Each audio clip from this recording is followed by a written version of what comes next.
एक दिन दुनिया का सारा सोना तुम्हें ला कर दूंगा माँ।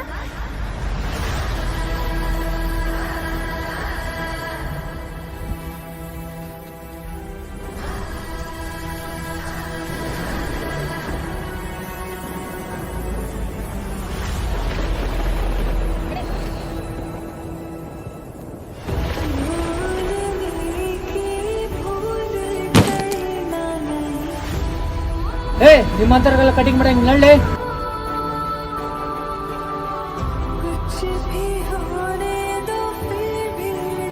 ನೀನು ಈ ಥರ ಕೆಲಸ ಮಾಡಿದ್ರೆ ನಿಂಗೆ ಯಾರೂ ಮರ್ಯಾದೆ ಕೊಡಂಗಿಲ್ಲ.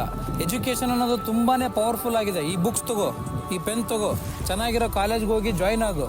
ಹೋಗಿ ಚೆನ್ನಾಗಿ ಸ್ಟಡಿ ಮಾಡಿ ನೀನೇನಾದ್ರೂ ಜಾಬ್ ತೊಗೊಂಡ್ರೆ ನೀನು ಎಲ್ಲರೂ ನೂಕಲ್ಲ, ನೀನು ಎಲ್ಲರೂ ಕರೆದು ಊಟ ಹಾಕ್ತಾರೆ. ಬಾ, ರೆಸ್ಪೆಕ್ಟ್ ಅನ್ನೋದು ಎಜುಕೇಷನಲ್ಲಿದೆ. ಹೋಗು, ನೀನು ಚೆನ್ನಾಗಿ ಓದ್ಕೋ.